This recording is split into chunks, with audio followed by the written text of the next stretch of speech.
What's going on, y'all? What it is. So let's go ahead and slide on these topics. And the first thing I want to discuss is this situation that may be going down with rapper Foxy Brown. So Foxy Brown may be called to the stand to testify at the Keffe D trial based off the fact that sources tipped off the authorities, and they basically said that Foxy Brown was seen hanging with Keffe D and his friends on the night that Tupac got shot. Now, in a book that Keffe D wrote about what transpired on the night that Tupac got hit up, he basically said that he saw Foxy Brown sitting in a car with Eric Zip Martin. Now, Eric was definitely affiliated with Diddy and Biggie. Zip owned a couple of successful nightclubs, I believe, and he also introduced Diddy to the Southside Crips, I believe, out there in Los Angeles. So the brother was definitely heavy in the game. But anyway, Keffe D detailed in his book that he approached the whip with Foxy and Zip in it, right? And so when he got to the whip, Zip made Foxy get out, and that's when Zip allegedly provided Keffe with the strap that ultimately was used on Tupac. Now, Keffe has said ever since he got locked up that his book was a bit of a fabrication of what took place that night. So he's walking back the story, some of the stories at least, that he actually put into that book on what really happened to Tupac. I want you guys to check out this clip and then I'll be back. Baby, Foxy Brown may be called as a material witness in the Tupac case. Yep. Who would have thunk it? Because I did. Prosecutors reportedly want Foxy Brown to testify in the Tupac unaliving case. So according to prosecutors, Dwayne Keith Davis mentioned Foxy Brown in his biography when it came to the unaliving of Tupac. So Dwayne Davis' defense is saying that he was never in Las Vegas and they have no material evidence to put him there except for his biography, which he was doing that to get fame and to get money.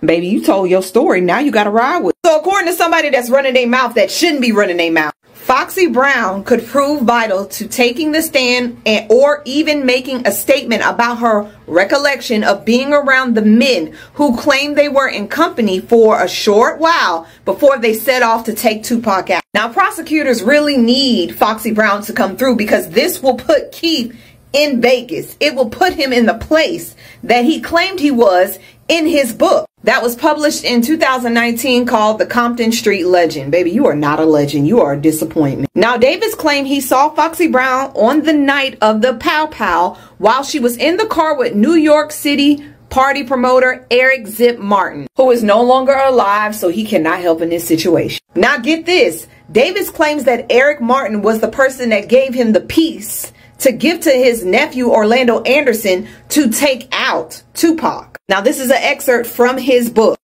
As I walked up to the driver's side window, I noticed that the rapper Foxy Brown was in the car with Zip. This was in the main event chapter. Davis goes on to say, so he instructed her to step out of the car and motioned for me to jump in. Zip had a hidden compartment that he opened up, reached in and pulled out a black 40 Pow Pow. Now, I'm going to let y'all pause and read the rest. All I know is we know Foxy has been through hell and high water, and she may not remember. She may remember, which I really hope she does remember, so that could help move this shit along because the trial starts next summer. Peoples, were y'all expecting this? Because I sure wasn't. All right, so you guys just heard all of that. So it seems as though the prosecutors within this case are turning up the heat and they're looking for Foxy Brown. They basically need her testimony to move forward and things of that nature. I'm pretty sure that Foxy doesn't want any parts of this. You know, she does follow the code of the streets. She's always been a down A chick, but it's really nothing that she can do. If she's subpoenaed to go to court and talk about this situation, she can get on the stand and act like she's not coherent, like she doesn't remember anything, but she needs to tread lightly because she doesn't want to get convicted or charged with perjury, you know, lying on the stand and things of that nature, especially if they have proof, valid proof, solidified proof to tie her to the location where, you know, Keffe D ran into her at with Eric Zip Martin. So this is very interesting. I just want to see how this plays out. So guys, let's move along, and I want to talk about this particular situation that's going down with Young Thug. If you guys haven't been following this case, you guys need to pay close attention because it was an absolute circus in the courtroom on yesterday. The judge showed out, but most importantly, Young Thug's lawyer stood on business. He called the judge completely the F out. I mean, it was in embarrassed, and I'm pretty sure the judge was embarrassed because that's why he went to great lengths to try to shame the lawyer and actually held him in contempt of court and sentenced him to 20 days. He has to do 10 consecutive weekends in jail. Now, Young Thug's lawyer, Brian Steele, definitely lived up to his last name. He exemplifies what it means to have a rock solid lawyer that will travel to the end of the earth to definitely defend his client. Now, what I want to do right here is I selected a clip where, in my estimation, this particular woman, this very educated and smart woman, explained it best. And so I'm going to play this clip, and it's rather long. I just want to warn you guys, but it's truly entertaining. And it really just seems that this judge is an unethical tyrant. Guys, check out this clip, and then I'll be right back. I'm not a lawyer, but day 88 of the YSL trial was crazy. Let's talk about it. Context before we get into it. Last Friday, a man named Kenneth Copeland, this guy, was called to the stand to testify. Copeland is a key witness for the state and this case. But when he comes to the stand, he ends up pleading the fifth. The judge throws him in jail for contempt and tells the attorneys that there's going to be a hearing on Monday, meaning today, to ask if Copeland plans on continuing to plead the fifth or if he's going to testify. Another key thing to know here is on Friday, Copeland's attorney, whose name was Melnick, said that he couldn't attend today, Monday, because he had some non-refundable tickets. So the attorney Copeland had on Friday is not the attorney that he had today. Now, this is all key information, so stick with me. So today comes and court was supposed to start at 8:30 this morning, but there was a delay. And by the time Judge Glanville takes the bench, it's around 11 o'clock. Once that happens, the judge says there's actually been an update. Mr. Copeland's had the opportunity to speak with his lawyer, Miss Bumpus, and it is my understanding he's going to testify. That's the latest I can give you, okay? So we're going to bring Mr. Copeland out, and we'll see what happens. Copeland takes the stand and gives his version of a testimony. Mr. Copeland, good afternoon. Good afternoon. I got said back. When is your birthday? Next month. Did you grow up in Mechanicsville? For sure. How many brothers do you have? More than one. I think 3. Trey, not a boss. Or you just give me the first name? I just did. I guess. All right. I don't know. I went to a lot of different schools. I don't recall all of them. I only know one. Are you married? Nope. Do you have children? You know that. More than one. Do you have more than 3?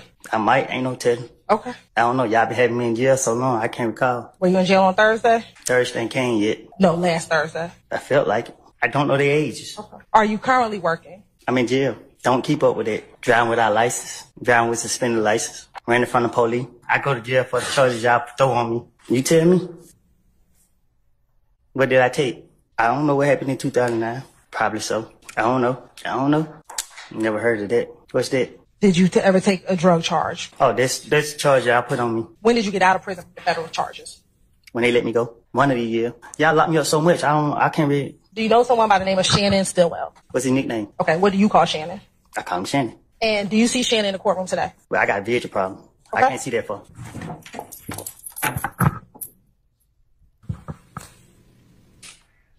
Who am I looking for? I think I see him. Look like he wearing gray over there. I think he got red hair. Okay, so you pointing to a lady and not Shannon? At some point in time, did you ever develop a friendship with Shannon? Yeah. I don't know when, but at one point we became cool. And when you say cool, what do you mean? COOL. You gotta be specific. Sure. I go out with anybody, even you. I'm not asking about me. I'm asking about Shannon. Hey, Judge. Sir. I'm hot. Can I take this sweat off?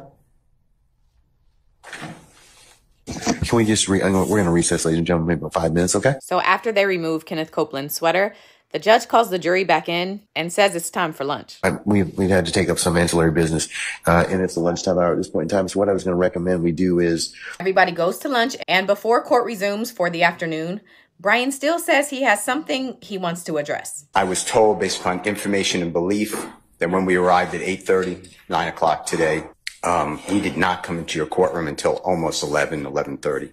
And what I found out is that supposedly in chambers, this honorable court reporter at times, district attorney or district attorneys from the DA's office, as well as investigators, sheriff deputies, Mr. Copeland and his counsel met together none of the defense team, to my knowledge, was aware that this was going on. It was told, based upon information belief, that it was told to the district attorneys that Mr. Copeland intended to plead the Fifth Amendment. Then I was told, based upon information belief, that Adrian Love, the lawyer for Mr. Copeland, and this court were together, and Ms. Love made representations that John Melnick supposedly spoke with some attorneys for the accused and wrote an email to Ms. Love, to Adrian Love, stating that Mr. Melnick does not represent the witness, and that Mr. Melnick wrote an email saying, F you. Wait, he just said Kenneth Copeland's attorney that came into the courthouse on Friday sent an email to Adrian Love that said, F you? To me, that never... Mr. Steele, can I interrupt you just a second? I'm kind of disturbed because that's ex parte. All that was an ex parte conversation. How did you find out about any of that? Well, I'm disturbed too. And the reason I'm asking you a question. How did you find out about it? The premise Steele is setting up is that through the weekend and up until today, Kenneth Copeland had maintained that he was going to continue to plead the Fifth. Then this morning, there's this massive delay to court starting, and Steele says during that delay, Kenneth Copeland, his attorney, the judge, the DA, and investigators were all in a meeting in the judge's chambers, and following that meeting, Kenneth Copeland all of a sudden agrees to testify. And the problem, according to Brian Steele, is that a judge, DA, and a sworn witness can't have a meeting together in the judge's chambers without the presence of the defense. But the judge is telling him, not only can we have a meeting without y'all, the larger problem here is, how do you know about that meeting? Because anything that happens in a judge's chambers is supposed to be private. So Glanville's issue is, you need to tell me how you heard about this meeting. Oh, and ex parte just means one party. So the judge and the DA or the judge and the defense, those would be ex parte meetings with no witnesses. We're entitled, Mr. Williams and every other person wrongly charged here is entitled under the Georgia Constitution to be present. That's a critical stage. It's just like when you meet with me, it's those are ex parte for a lot of different other reasons, but I will certainly note that for purposes of record. Well, I'm going forward. What I was told was that Mr. Copeland said... And you haven't answered my question yet. I'm not going to answer that question. You're not? No, I will not answer that question. Why will you not answer that question? Because I want to make sure that what I say is accurate, and I'm not trying to... No. I'm asking you, how did you get this information? I'm not telling the court. What I'm saying is based upon information. Okay, well, listen, if you don't tell me how you got this information, then you and I are going to have some problems. We can have this. I have problems right now. Okay, I know. Look, I don't want to know about your problems, okay, at this point in time. All I'm asking you at this point in time is, how did you come upon this information? Look, if the case gets reviewed, the record's going to be available for our appellate court and for whatever reason. But it's disturbing that how somehow you have surreptitiously gotten information in regards to the court's private ex parte conversation with a party. I mean, a witness who was sworn in Friday, the court's telling, this is what I was told. If this is not true, not true. This court handed Mr. Copeland tell me how you got the information. Why? State of Georgia. How about the witness? How about Mr. Copeland, who supposedly announced he's not testifying and he'll sit for 2 years, and then supposedly this honorable court, okay, or excuse me, let me rephrase that, this court. That was shade. He went from this honorable court to this court. Supposedly said, I can hold you until the end of this trial. Ms. Hilton supposedly said, actually, all of the defendants and then all 26 people are disposed of. If that's true, what this is coercion, witness intimidation, ex parte communications that we have a constitutional right to be present for. So I understand that you're upset towards me, but I don't know what I did. Mr. Steele, I still want to know, how did you come upon this information? Who told you? What I want to know is, why wasn't I there? Remember I said all of a sudden Kenneth Copeland agreed to testify today? Right here Steele is asserting that Copeland was coerced and threatened, and that's why he agreed to testify. And according to him, the judge was a party to, or at the very least, a witness to that. Why, sir? I'm going to hold you in contempt if you don't tell me who tell me who this information was coming from. I don't want to be held in contempt. Well, I'm not answering that question. That's attorney-client privilege information. I am not attorney-client privilege. Unless you were in my chambers, that's the only way you can figure out. I tell you what, I'm going to give you 5 minutes. If you don't tell me if you don't tell me who it is, I'm going to put you in, I'm going to put you in contempt, because that is not attorney-client privilege. Attorney work product privilege. I am not. How did you get that information supposedly from my chambers? Did somebody tell you? I'm not. You should have told me. You got 5 minutes. Well, I don't need it. I want to continue. You got 5 minutes. This is what I was told. Mr. Copeland made statements that he admitted to killing Donovan Thomas and was, don't take my notes. No. Now, if you've been watching, you know the death of Donovan Thomas has been discussed in this trial for at least the last 2 weeks. It is count 2 in the indictment and what some of these defendants are charged with. And Brian Steele just said that in this morning's meeting, Kenneth Copeland admitted to being the triggerman in that death. So the judge gives him 5 minutes to think about if he's going to tell him how he got the information, but Brian Steele ain't budging. I asked you, how did you get this information? And it is not covered by work product. There's only one way you could have gotten it. So I'm going to ask you again. If you don't tell me how you got the information, I'm going to hold you in contempt. I understand. I don't want to be held in contempt. And I don't want to hold you in contempt, but this is so sacrosanct to have a conversation in my chambers parroted to you and others. Why would it be ex parte? You're acting like it's ex parte under seal. It's ex parte. It's ex parte because that's what the state asked me to do. It's just like when you asked me for an ex parte conversation. I've never asked this honorable court or any court to meet with me and a witness. Well, your idea. I have an idea how you got it, but that's improper, sir. Your idea may be wrong, and you're asking me to judge. You cannot eavesdrop and get information that was not meant for you to hear at that particular point in time. This is so serious to me. We need a hearing, and I'm moving for a mistrial. It is my understanding, based upon information belief, from whom? Part of it. From whom? Well, you need to tell me how you got the information. I'm not asking you what was said. You've already kind of given us some snippets of what you said. That tells me that somebody parroted that information to you. There's only one other person that's left. Well, Your Honor. And if that person gave you that information or shared that information with you, she probably violated privilege. Well, the person he's talking about here is Kenneth Copeland's attorney. The judge is saying she's the one who told Steele about the meeting. He also a second ago implied that maybe Brian Steele was eavesdropping. But regardless, Brian Steele is saying he can't reveal the source of the information. Who gave you the information? I'd like to know what information happened outside our presence.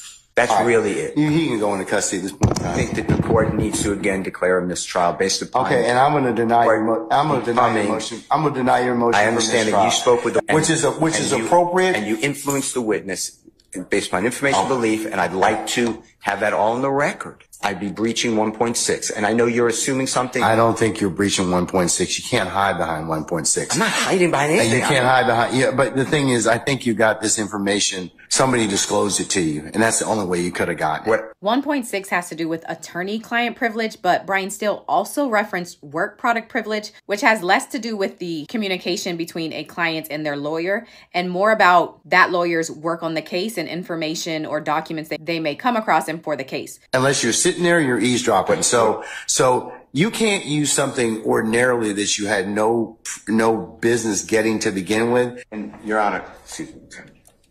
And I know I said this previously. Yes, sir. But we are not accepting any proffer from Ms. Okay. Love. Excuse me. Okay. All right. Ms. Love essentially said the same thing that the judge said. Basically, this is crazy. We need to know where he got the information. So I'm only going to play a couple things from her. This is a matter that the defendants did not have a right to be a part of. We did not act inappropriately or outside of the rules of professional responsibility. And if need be, we will reach out to the state bar ourselves and ask what the appropriate remedy is for everything that has happened over the last 2 days, well, the last 2 work days, because we are extremely concerned. We have observed a number of actions on the parts of a number of people that I am not comfortable stating publicly at this time, but that would appear to call for being addressed in some other way. And we would ask that the court strike everything that he said from the time he stood up and started talking after the court asked him where it was that he obtained the information. I don't know if the information was leaked to his client from someone who was in chambers, or if the information was leaked directly to Mr. Steele. In either event, it is concerning and in no way falls under the protections of Rule 1.6. Once Miss Love is done, Keith Adams, who is the co-counsel for Young Thug, he comes up to the stand to give his side. I represent Mr. Williams, and my statements are in regards to my representation of Mr. Williams. All right. He has two attorneys. Okay, yeah, he does, but The court now having found Mr. Steele in contempt, if the court continues in that position, that leaves Mr. Williams represented, at least at this juncture, by myself. That puts me in a position of making sure the court is aware that I'm in receipt of the same information that Mr. Steele received.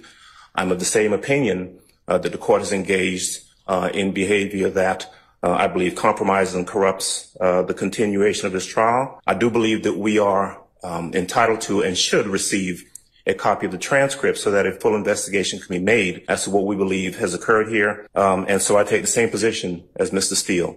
I am asking for a mistrial, as he did previously, and I'm telling the court that I do not believe that we can proceed at this point based upon the information that we've received. And if Mr. Steele is going to be held in contempt, I have exactly the same position. Keith Adams said, one band, one cell. Okay, but he also, in addition to also requesting a mistrial, is asking for the transcripts from the meeting. I also do not. well, believe I asked him, so I didn't ask you. Yeah. So, but I'll leave it at that. Okay. Max Shard is up next to the podium. What is it, Mr. Sharp? On behalf of Shannon Stillwell, I am going to be moving for a mistrial. Shard also goes over the events of the morning. Today, we were instructed to come 8:30 for a 9 o'clock start. We did not start till approximately, I'm estimating 11 o'clock. We figured something was going on.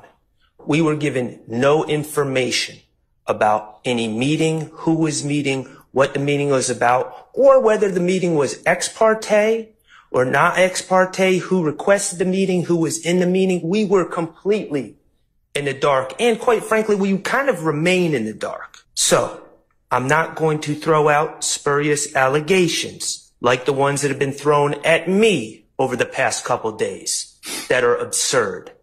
But I will say, Your Honor, what I do know, it appears there was a meeting that I knew nothing about that involved Your Honor, the district attorneys, and a witness who had been sworn in. Additionally, Your Honor, I believe that this meeting, again, I'm going to ask for the transcript and I'm going to ask for the recordings as well, should they exist.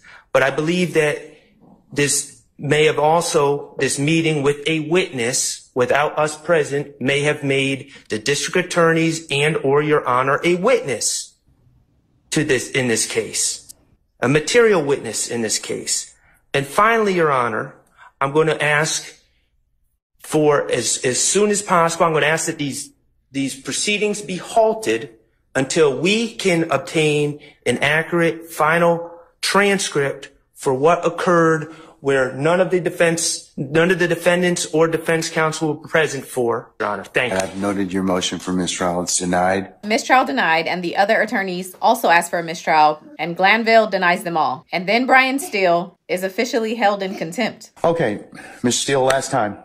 Who told you? All right, Mr. Steele's in custody. And once he clears the area, we'll go ahead and get started. If by that point we'll get started and resume the trial, Your Honor. Yeah, we're going to continue. I'm not called nothing. I'm not going to participate in the trial without stealing. You don't have that luxury at this point in time, sir. You don't. You don't have that luxury. You don't have that luxury at this point in time. You don't. Without the court addressing the issue, we believe the germane. Sir, you all are really getting yourselves cross purposes at this point in time. He's in custody. We're going to go ahead and start. You can represent Mr. Williams. That's okay. That's fine. I'll take up the other stuff as needed, but I'm not going to take it up right now. Say again? Respectfully, I will not. I cannot. Sir, you have to.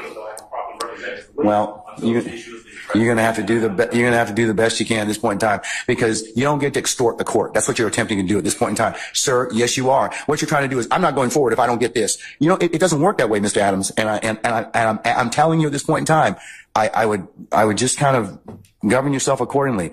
Judge, respectfully, we are not obligated to simply accept that there's been no violation. We believe that there has been. Okay, well then you made no, we're not doing that at this point in time. So, all right, take Mr. Steele into custody, please.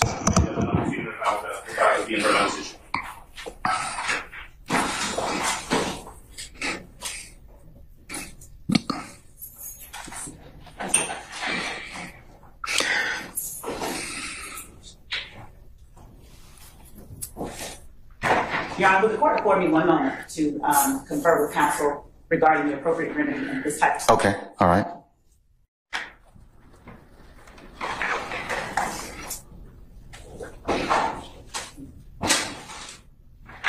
May I say one thing, Your Honor?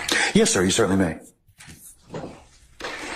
Mr. Williams does not wish to go forward without me being here. You are removing me against his will, my will. You're taking away his right to counsel. And you're conducting material parts of this trial without me present, and I can't learn about it by watching online. So for that reason, additionally, I asked for a mistrial. And I assume you denied, but I'd like you to deny our motions for mistrial. You denied the other people. I denied your motion, but I'll certainly take that under advisement, sir.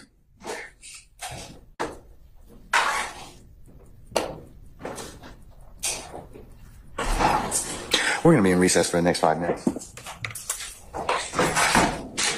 I gotta come back to tell you what happened for the rest of the day, because more happened, more than just this.